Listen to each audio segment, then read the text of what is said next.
gay people, queer people are humans. It's just that simple. And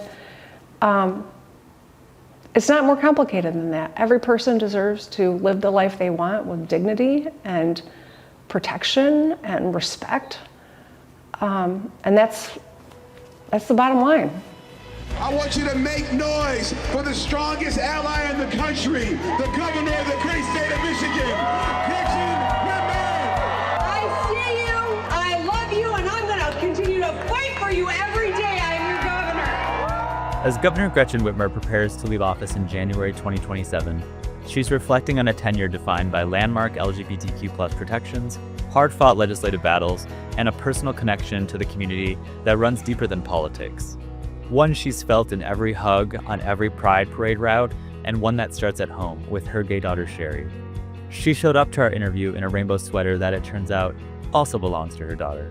I sat down with her at her Lansing residence for this candid conversation about the moments that shaped her allyship and the fights she's not ready to let go of. Do you want me to get rid of the dogs? No. Okay. How could I say no to them? They're pretty good. They're pretty well behaved. Yeah. I want to acknowledge that I'm so grateful to be in your home having this conversation with you. We've spoken many of times before, and I always feel like you are such a fighter for this community, and it is very personal to me. And I think what is coming up for me right now is some emotions. I'm going to miss you, and we've got a few months left of you, and I just want to know how do we keep you? How do we keep you? Well, thank you. I'm thrilled that you're here, and I appreciate the work that you do. And you've always been a professional and passionate advocate, and I think that's, just want to honor you. But I think, thanks. We've been doing this in some really wild, scary times, and there's got to be a feeling of trepidation because change is happening every day, and another administration could look very different. And so I'm thinking about that too. The work that we've done, I'm really proud of. I do it because I think it's the right thing to do. I do it because I've been working on these issues for a long time. I do it for my own family and for you and yours. And while I'm not going to be serving as governor after the end of this calendar year, I ain't going anywhere, and I'm not leaving the fight. And I've got a lot of gas in the tank. I don't know how exactly I'm going to expend it, but we've made a lot of progress, and I'm determined to make sure we don't go backward. Yeah, you really have. 8 years is a long time. My congratulations. How do you hope history remembers you as an LGBTQ advocate here in the state of Michigan? Well, I hope that people look at what we've accomplished and the body of work and see these long fights are worth having. That if you stay grounded in the work and you try to find solutions, you don't compromise your values, you can actually get a lot of good things done. And that we were able to, whether it is thinking about how different our state looked like back in 2004, where you couldn't get married if you were gay in Michigan, to now, not just the ability to get married, but protections in your home and in your workplace, the work that we've done to keep this community thriving and feeling supported. It's been good for our economy, it's been good for our people, it's good for our ability to recruit people to Michigan, all of things which benefit every one of us, whether we're a member of the community, an ally to the community, or just trying to get on with our daily lives in Michigan. We all benefit from those policies. Of all of the things, all of the pro-LGBTQ+ legislation that you have signed off on, what is the one that you look back on that makes you think, God, was I glad to be governor?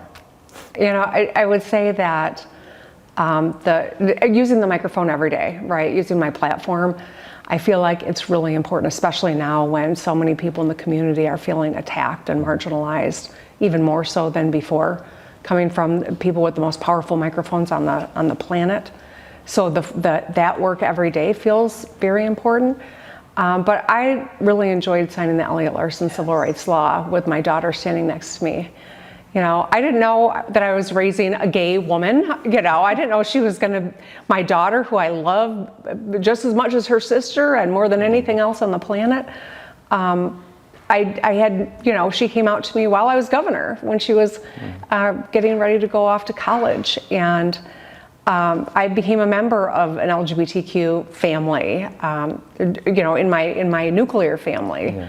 And signing that law so that she would be protected, as would everyone else, the LGBTQ family, felt really good. I'd fought for that for many years. And then to be able to sign it into law with my daughter sitting there was really a powerful moment. What has Sherry taught you about how to be the best ally that you can be? I've learned a lot from her. I've learned a lot from a lot of the folks on my staff who help educate me, keep me current. You know, I shared the story, I think, before that, when I was getting ready to sign the Elliott-Larsen, while I was texting with my daughter. She was at Michigan in undergrad, and I said, you know, is this something you might want to come and attend? I never put pressure on my kids to attend, but I always invite them, and they can make their own decisions. And she said, absolutely. And I said, okay, can I refer to you as a member of the community? And she texted back, LOL, Gretchen, you're ridiculous. And I'm like, oh God, what did I do wrong? And she just said, you refer to me as a gay woman or a lesbian, please. And I was like, okay. And she said, I said, thank you for the advice, gay woman. And she goes, you're welcome. Non-community member, because she's making fun of me. And we got a big chuckle at that. But I think just making sure that, you know, the way that I address issues is current and inclusive. You know, I think that there are a lot of people who have the right motivations and values, but sometimes get nervous about maybe they don't know the verbiage to use. And so I've learned a lot from my own child. I've learned a lot from the awesome people on my team who help, you know, advise and make sure that, you know, we are, you know, recognizing the trans community in the appropriate way, you know, at important moments. And so I'm grateful that I have them and that they're willing to, you know, spend a little extra time with 54-year-old Gretchen, who's got all the right motivations and maybe sometimes the wrong words. Yeah, there's a lot of parents who are in your shoes. Yeah. Yeah. I think so. And they keep fighting for their children. Yeah. You know? My daughter laughs at me, you know, I'm that mom who buys her the, you know, rainbow stuff, and she's like, Gretchen, please. But she doesn't always call me Gretchen, but when she's criticizing me, she does. But does she have this?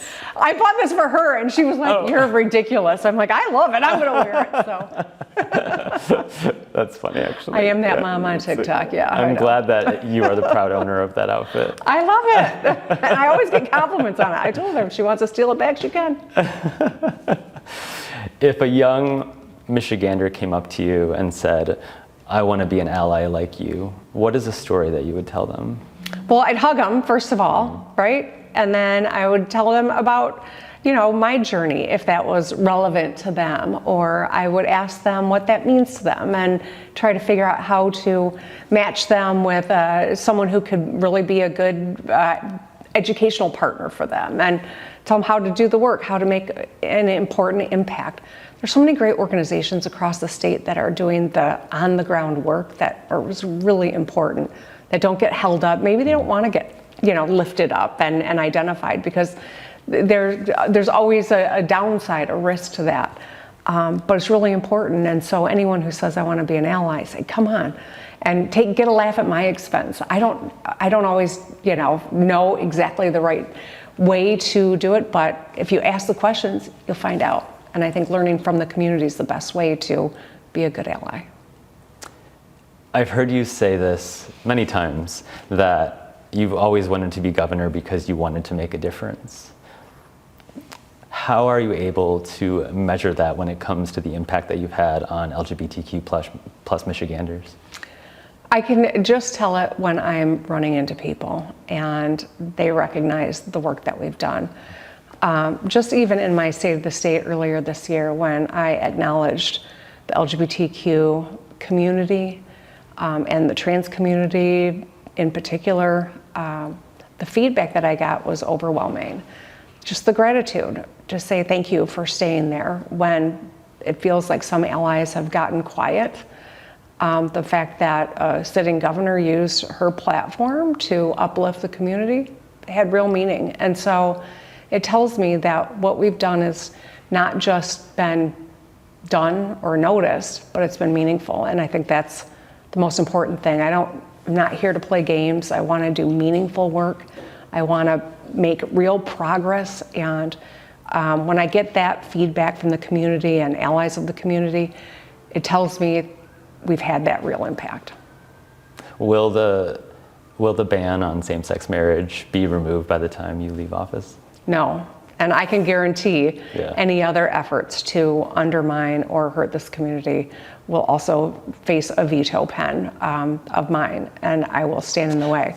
I mean the one that's in the state constitution. I don't believe that we will see any big changes in LGBTQ rights between now and the end of this calendar year, but I don't want to predict too far in the future. I don't want anyone to get complacent, think that because we've made such progress that we will assume that we will continue to make progress. We have to fight for it every single day. Can you share a story or a moment that really brought home to you what's at stake for the LGBTQ plus community here? I know it's personal to you because you have a daughter, so perhaps that's part of it. But beyond that, are there community members who have shared their own stories with you that have stuck with you, that has kept you in the fight? Absolutely. I am really,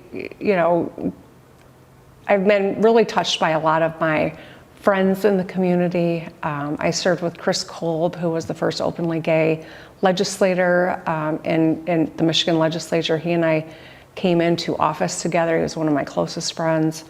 My friend Rich Brown, who has been on a long journey and came out in his, I think, late 50s. And to my friend Janice, Janice is such a great trans advocate and trans woman who has just become a really good friend. Like I've learned so much from each of these people, but there's thousands of stories like that I've been fortunate to learn and benefit from. Their experience has helped me have more confidence in the work. And go ahead. And I was just going to ask you if there were specifically any fights that they were up against that impacted you in a way where you felt like, I have to fight for this person. Yeah, I mean, you think about now you're asking me like for specifics, and I'm struggling to land on one. Well, that's okay. Take a moment. Yeah. No rush. I just think, the stories from people who weren't able to see their loved one in the hospital because they didn't have a formalized relationship that was acknowledged by, the state or the medical community, right?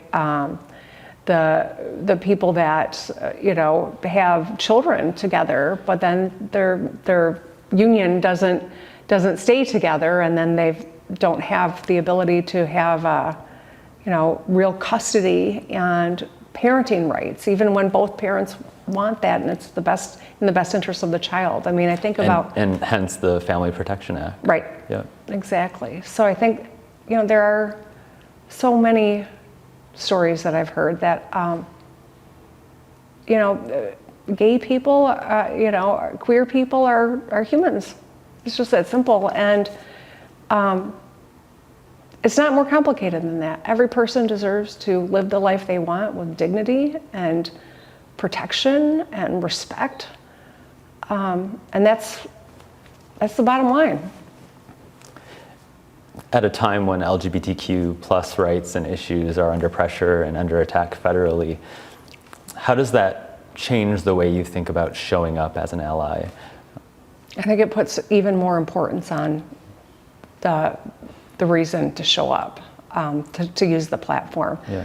I mentioned the State of the State when we were talking, and it's not just Michiganders who've said, I saw what you said, and thank you for doing it. It's people out of state too, who need to hear that from someone with a big platform, and the governor of the 10th largest state in the country. And the fact that when I use the platform, it matters, not just to people within our own state borders, but beyond. Especially when there's so much hate coming up Washington, D.C. right now, and ignorance. I think it's even more important than ever that those of us who have a place of leadership need to use that place every opportunity. Obviously, you would be aware of your clout, but I'm curious when you realized when it comes to LGBTQ issues, you were really having an influence. Was there a moment in which it clicked and you said to yourself, okay, people are noticing what I'm saying and it is important? You know, when during the pandemic, when I got a lot of national news because, you know, I was struggling to get help for people of Michigan, and I was taking a lot of heat from the president. You know, and people started to notice, I think paid more attention, but it was really when I was in New York and doing an event with the LGBTQ community. And, you know, I assume Michiganders know him, but it was really a surprise to find out that others did too. But didn't just know me because of the news coverage around the pandemic. We're much more familiar with the work that we were doing, the policies that we were pushing, the actions that we took on conversion therapy ban, which obviously is something, you know, that will continue to be a part of public discourse as we see what's going on in DC right now. That was one of those moments there that was like, oh my God, you know, what I'm doing, this platform is a lot bigger than just Michigan, and with it comes a responsibility to use it right.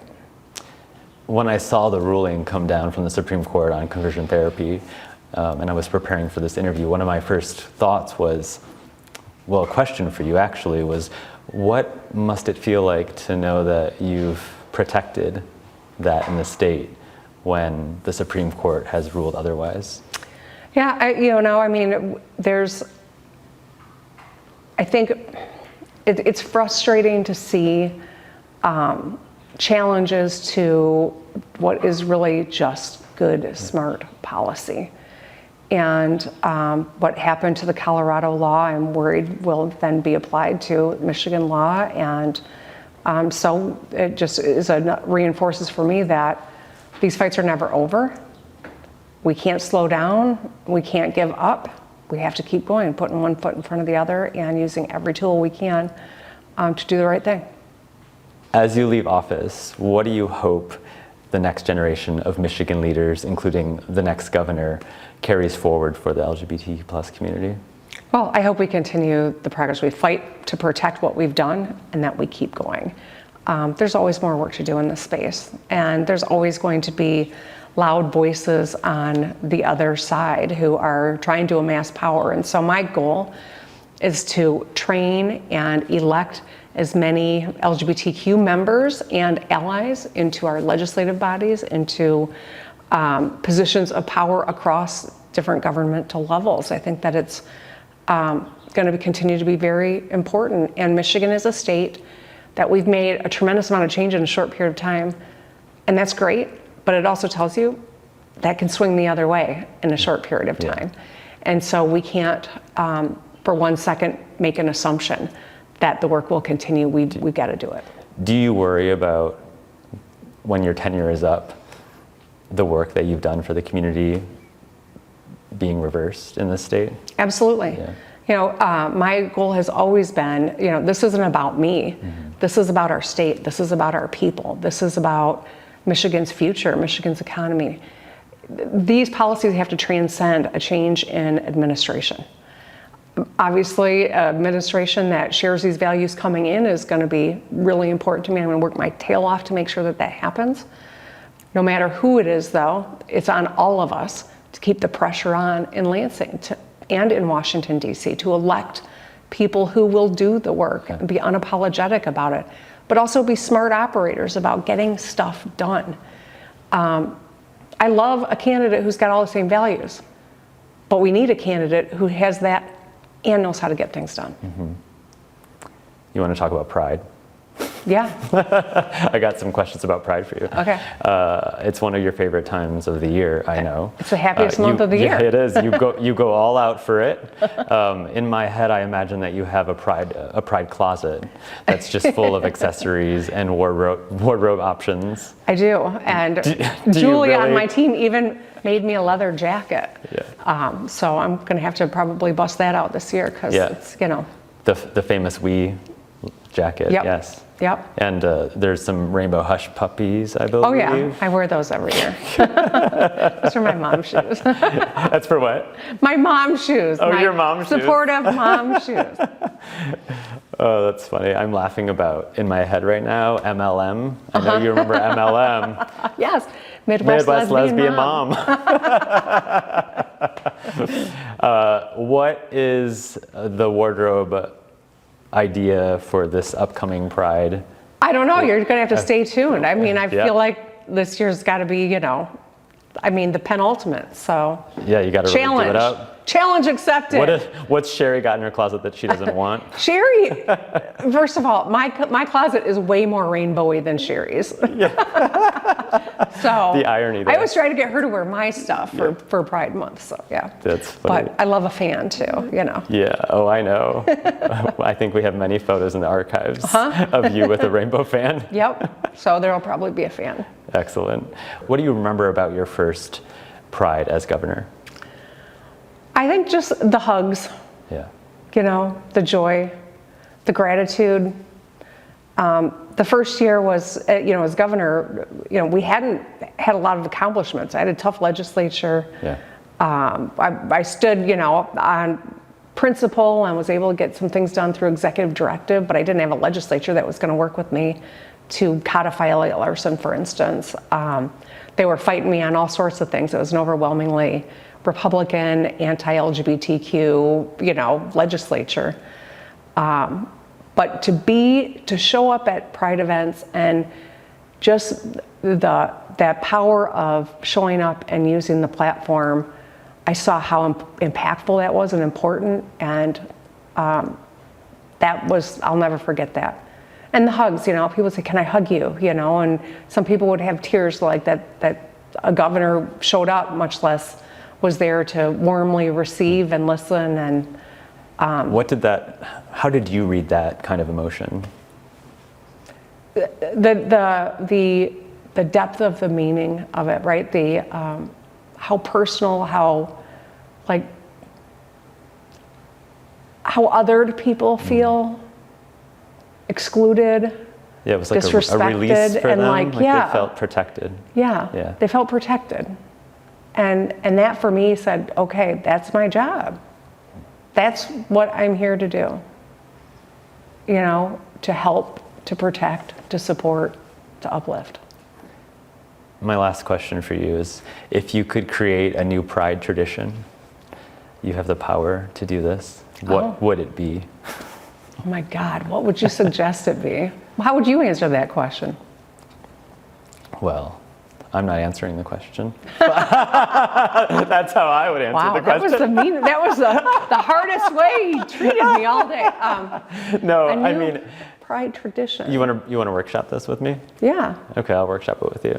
I mean, I think I would love to see some kind of educational facility somewhere that teaches the next generation about the true meaning of Pride. Because I think a lot of people think of Pride as a party, but I think Pride more than ever right now is a resistance. It's gone back to its roots. You know, Yeah. it is what it was during Stonewall. Yeah, I love that. And you know, one of the things that I often think about is during my first campaign for governor, you know, we had a big room where people would just walk in off the street and they'd volunteer, right? They'd make yard signs or... Yeah. And we had, it was on two very different age spectrums, right? It was the older retired crowd and it was the young, you know, kids, right? Who were like in high school and college. And they sat together and the conversations they had were spectacular. The young were learning things from the older and vice versa. And so when you think about like the education effort, I would love to be a part of transcending those divides as well, because I do think that there are a lot of good, supportive people out there who don't know how to help, much less, talk to or learn from or do the work. And we could enlist an army of people if we gave them the tools and the way in. And so being a part of that is something that really fires me up, and that, as we're workshopping this, maybe that's going to be part of my contribution. We'll continue the dialogue. All right, let's do it. Governor, it was an absolute pleasure. Thank you for all the work that you've done for our community. Oh. It has meant a lot to me personally and to a lot of the community that I know will inevitably miss you. Well, thank you. And I thank you to you and your work, and all the work of folks in the community who've made allies like me be even better allies. Thanks. Thank you. Appreciate it. Yay. Yay. Thanks.